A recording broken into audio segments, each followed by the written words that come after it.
Audio Jungle.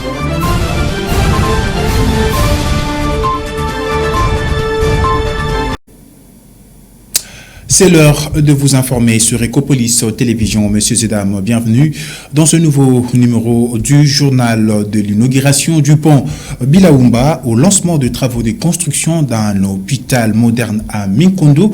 La députée nationale Percy Ndjouzi Oumba a marqué son séjour à Matadi, chef-lieu de la province du Congo central, par deux actions majeures construites sur fonds propres et inaugurées le samedi 30 mai 2026, le pont Bilaoumba vient de mettre fin au calvaire des habitants du quartier Salongo dans la commune de Matadi. Dans la foulée, la présidente de la fondation La Persévérance a donné les coups d'envoi de la construction d'un centre hospitalier moderne à Mikondo. Reportage signé Pacifique Mwanda sur les images de Bienvenue Tony.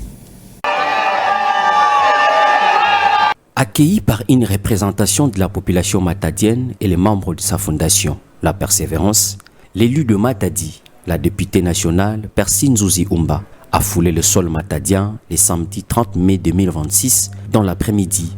Le pont Pozo a servi de cadre pour la cérémonie de bienvenue. De là, accompagnée d'une marée humaine, elle s'est dirigée en Voadou, où elle a inauguré le pont Bilaoumba, construit sur fonds propres, une passerelle de 24 mètres de longueur et 6 mètres de largeur, en présence des notables du quartier Salongo et le membre de cette association sans but lucratif.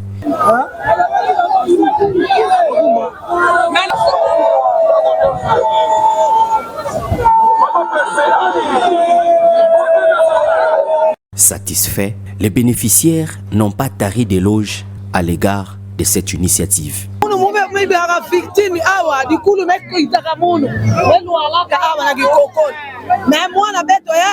Na ba promesse fait mais avec ça beto kinjumukina avec ça bila beto mamu mosi ya mbote ile repikana tina bakulu zabi sa kumuna nani kwa na tina twala kuna na gata ne bakata ngalo kolo po tane no denda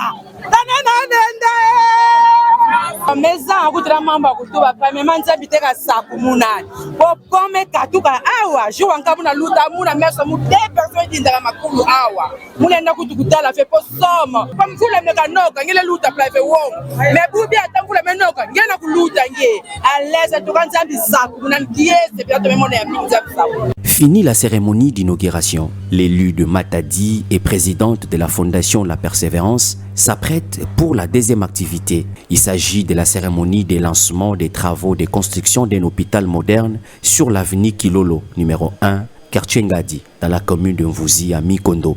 Le centre hospitalier La Persévérance abritera plusieurs services, dont la néonatologie, l'hymne national, la prière, le mot de bienvenue du chef de quartier, celui des circonstances, les récits explicatifs de la maquette et la cérémonie officielle de la pose de la première pierre. Tels sont les temps forts de cet événement de haute portée qui a fait la une de l'actualité à Matadi.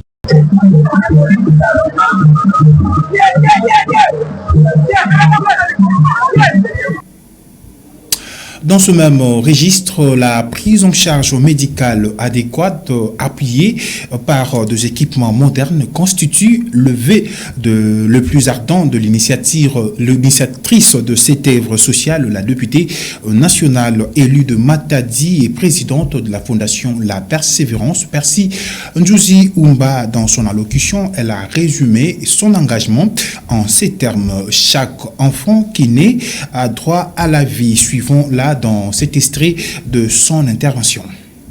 Aujourd'hui, nous ne posons pas seulement une pierre, nous posons un axe de foi, nous posons un engagement, nous posons les fondations d'un avenir plus sain pour nos enfants, pour nos mères, pour nos pères. Token a construire un hôpital moderne. Moderne pas seulement par son bâtiment, ce sera un lieu de vie, d'espoir et de dignité. Moderne dans ses équipements pour offrir des soins de santé de qualité. Humain dans son approche pour que chaque patient soit accueilli avec respect. Accessible car la Fondation s'engage à ce que personne ne soit refusé par manque de moyens.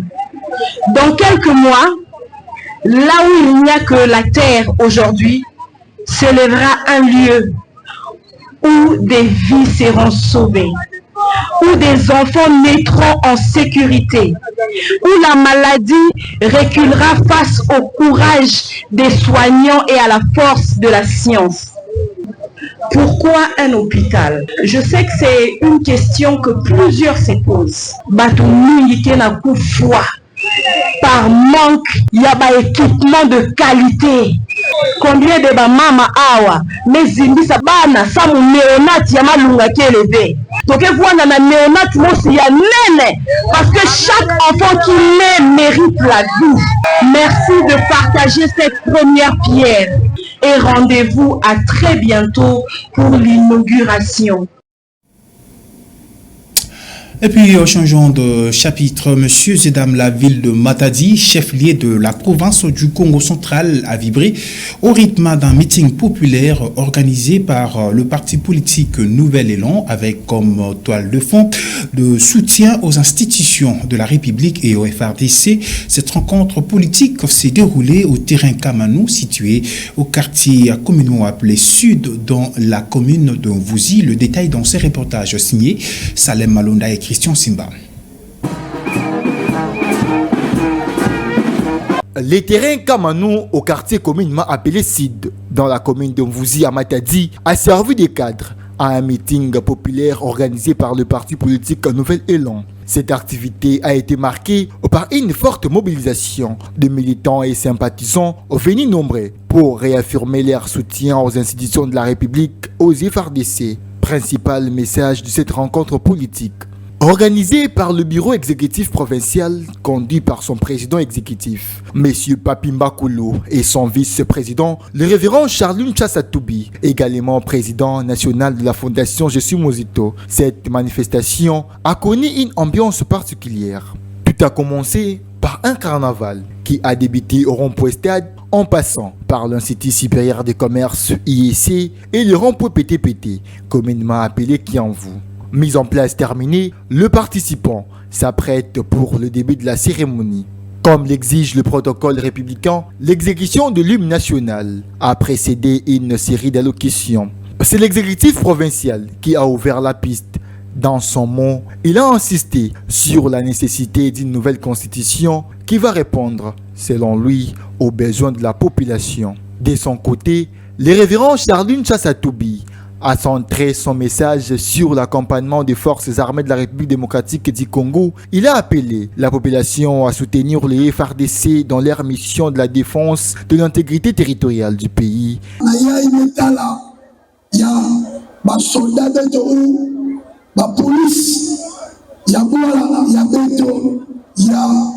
République démocratique du Congo.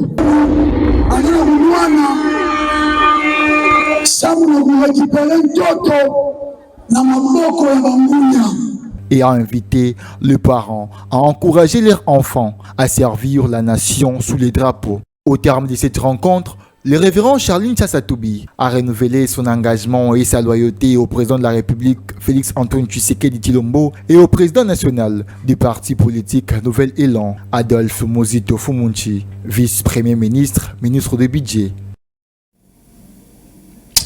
Et puis, une nouvelle dans cette session d'information dans le territoire de Songololo sur la route nationale numéro 1, tronçon Matadi-Kinshasa, à la hauteur de Kintadila. Un accident de circulation se produit dans la matinée de ce lundi 1er juin 2026.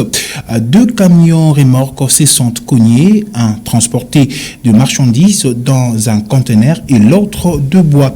La cause de l'accident ni la perte en vie humaine ne sont pas élucidées. Face à la 17e épidémie d'Ebola qui frappe l'Est de la République démocratique du Congo, la riposte s'accélère. En Ituri, dimanche, à Bunia, le patron de l'OMS a inauguré un nouveau centre de traitement de malades, une lueur d'espoir au cœur de la crise, marquée également par la guérison symbolique de 4 patients. Le point dans ses commentaires signés Abdelaziz Bobois. L'Est de la RDC fait face à un défi sanitaire redoutable. Depuis la mi-mai, la 17e épidémie d'Ebola frappe de plein fouet la province de l'Ituri. Déjà plus de 1000 cas suspects et 246 décès enregistrés. Cette fois, le coupable est le variant Bundibugyo qui ne dispose d'aucun vaccin homologué, poussant ainsi l'OMS à décréter l'urgence internationale. Dimanche 31 mai dernier, le directeur général de l'OMS, Tedros Adhanom Ghebreyesus, a fait le déplacement jusqu'à Bunia avec pour objectif d'inaugurer un tout nouveau centre de traitement au centre évangélique médical. Une structure cruciale pour isoler les malades et intensifier le dépistage malgré un contexte sécuritaire asphyxiant. La clé, c'est la communauté et cette lutte contre Ebola doit être l'affaire de tous. Chaque citoyen doit s'en soucier et chacun doit prendre soin de soi-même, mais aussi des autres. C'est ainsi que nous pourrons mettre fin à cette épidémie le plus rapidement possible. Je suis vraiment heureux de visiter cet établissement. Il est désormais prêt à accueillir des patients. En marge de cette inauguration, notons que 4 patients ont été déclarés guéris. Ils ont franchi les portes du centre sous les applaudissements. Pris en charge à temps par des soins de soutien intensifs, ces survivants prouvent que Ebola n'est pas une fatalité, une victoire thérapeutique majeure pour les personnels soignants et un signal fort envoyé à la population, c'est faire soigner tôt, c'est choisir la vie. Et puis, on reste une fois sur l'épidémie d'Ebola pour dire que lors du briefing presse spécial tenu à Bunia le week-end dernier, le directeur général de l'OMS, Tedros Adhanom, et le ministre congolais de la Santé, Dr Roger Nkamba, ont fait le point sur la riposte contre la 17e épidémie d'Ebola. Le docteur Tedros qui a rappelé que la RDC a déjà vaincu Ebola à 16 reprises, a insisté sur l'urgence de renforcer le suivi de contacts, tandis que le ministre Roger Nkamba soutient que dans 6 mois, Ebola sera vaincu. Suivez les tour à tour dans cet extrait choisi par la rédaction. Comme vous savez, la RDC a déjà connu près de 16 épidémies d'Ebola.